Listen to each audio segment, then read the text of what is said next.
मिली हूँ पल भर की तलाश में। कहे कबीर सुनो भाई साधो सब श्वासों की सांस में। तो कबीरदास जी कहते हैं,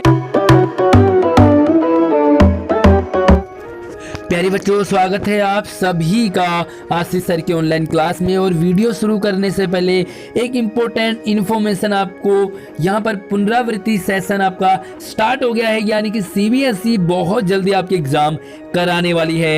ये पुनरावृत्ति सीबीएसई आपको एग्जाम किस तरह से आएगा, क्वेश्चन आंसर कैसे लिखोगे, तो इसी के लिए वो पुनरावृत्ति यानी कि क्वेश्चन आंसर भी आपको समझने। मकसद हमारा क्वेश्चन आंसर समझाना नहीं है, बल्कि किस तरह आपने अपने आंसर लिखने हैं और पूरा जो चैप्टर है उसका मेन सार यानी कि समरी आपको समझ में आए, तो बस पूरी वीडियो जरूर देखिए। आगे बढ़ने से पहले वीडियो को लाइक जरूर कीजिए। ये रहेगी आपके लिए वर्कशीट नंबर 51 और ये है आपके लिए कबीर के शब्द। तो यहाँ पर कबीरदास जी के हम शब्द पढ़ने वाले हैं। पहला शब्द है और यहाँ पर कबीरदास जी ईश्वर, भगवान, अल्लाह, खुदा, इनका खंडन करते हैं। वो कहते हैं कि ईश्वर, अल्लाह कहाँ मिलेंगे। अक्सर आप लोग जब भगवान को, अल्लाह को ढूंढते हैं तो अधिकतर हम कहाँ जाते हैं? मंदिर में जाते हैं, चर्च में जाते हैं, मस्जिद में जाते हैं, नमाज पढ़ते हैं, व्रत उपवास रखते हैं, रोजे रखते हैं। कबीरदास जी क्या कहते हैं तो ध्यान से आप समझिए। वो कहते हैं कि मोको कहाँ ढूंढे बंदे, मैं तो तेरे पास में।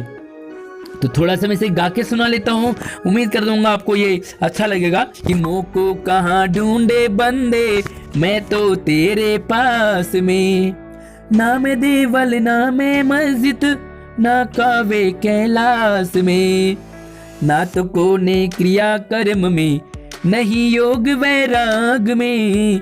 खोजी होए तो तुरंत मिली हूँ पल भर की तलाश में।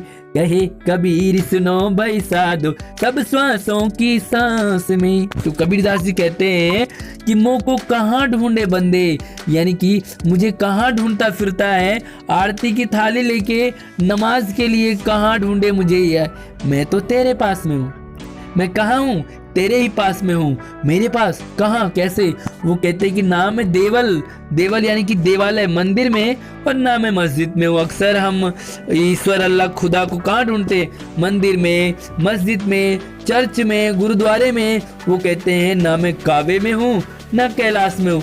काबा यानी कि मुसलमानों का पवित्र तीर्थ स्थान और कैलाश हिंदुओं का तीर्थ स्थान।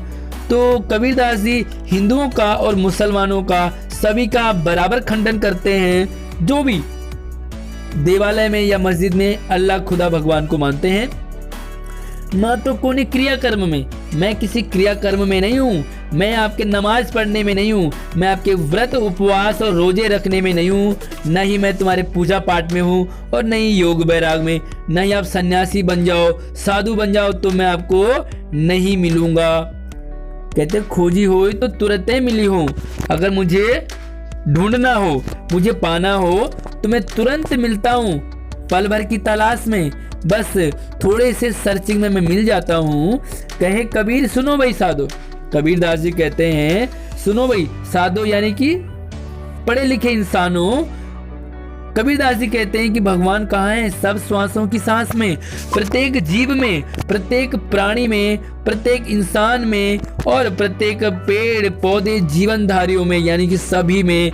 कबीरदास जी प्रत्येक इंसान की इज्जत, वैल्यू, रिस्पेक्ट की बात करते हैं। वो कहते हैं कि अपनी मम्मी का, पापा का तो आपने दिल दुखा दिया, और भगवान को ढूंढने जा रहे हो देवालय और मस्जिद में, तो मैं नहीं मिलूंगा। आरती की थाली ले रहे हो और कुत्ते को पत्थर मार दिया, तो क्या मैं तो कुत्ते के रूप में था, बिल्ली के रूप में था, मैं इंसान के रूप में था, लेकिन आप मुझे जहाँ ढूंढते हो मैं वहाँ नहीं मिलता हूँ। मैं प्रत्येक जीव में हूँ।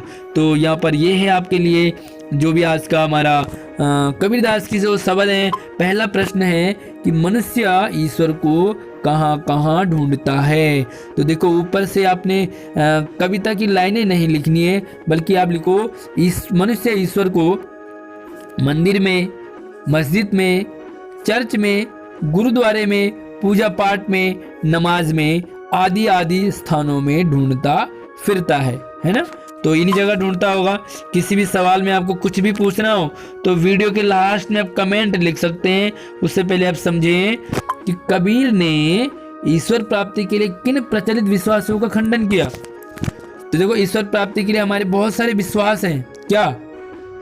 नवरात्रों का उपवास रखूंगा तो मुझे ईश्वर मिल जाएंगे, मैं नमाज पढ़ूंगा तो मुझे शायद भगवान मिल जाएंगे, अल्लाह मिल जाएंगे, अगर मैं सोमवार का मंगलवार का व्रत रखती हूँ तो शायद मुझे भगवान मिल जाएंगे, और अगर मैं रोजे रखूंगी, मैं 30 दिन तक उपवास रखूंगी तो शायद मुझे अल्लाह मिल जाएंगे। तो ये इन्हीं विश्वासों का खंडन करते हैं कि रोजे रखने से, व्रत रखने से, उपवास रखने से, पूजा पाठ करने से, नमाज पढ़ने से अल्लाह भगवान खुदा नहीं मिलते। तो इन्हीं विश्वासों का वो खंडन करते हैं। और आगे देखो, वो कहते हैं कबीरदास के अनुसार ईश्वर हमें कहाँ मिलेंगे? तो उम्मीद कर दूंगा आप इसका आंसर लिख लोगे। चलिए मैं फिर से आपको बता देता हूं कि कबीरदास जी के अनुसार ईश्वर हमें सभी प्राणियों में, सभी इंसानों में, सभी जीव जंतुओं में, सभी पेड़ पौधों में, यानी कि जितने भी जीवधारी हैं उन सभी में ईश्वर मिलेंगे, अल्लाह मिलेंगे। तो क्लियर हो गया। कबीरदास जी ने ईश्वर की, अल्लाह की प्राप्ति कहाँ बताई है? उम्मीद है आप लिख लोगे। अगला सवाल है कि कबीरदास के ने ईश्वर को सब श्वासों की सांस में क्यों कहा है? तो देखिए, एक एग्जांपल मैं आपको देता हूं इसके लिए। ये हमारा ओवरऑल एक जंगल है, ठीक है। जंगल बोले तो अल्लाह और इसे भगवान ईश्वर मान सकते हैं। अब इसके अंदर क्या होते हैं? आम का पेड़, नीम का पेड़, बबूल का पेड़, शेर भी होगा, गीदड़ भी होगा, छिपकली भी होगी, तो यहाँ पर मक्खियाँ भी होंगे, मच्छर भी होंगे, है ना, पेड़ पौधे भी होंगे। तो यहाँ पर डिफरेंट टाइप के जो लोग, जीव जंतु, इंसान भी होंगे।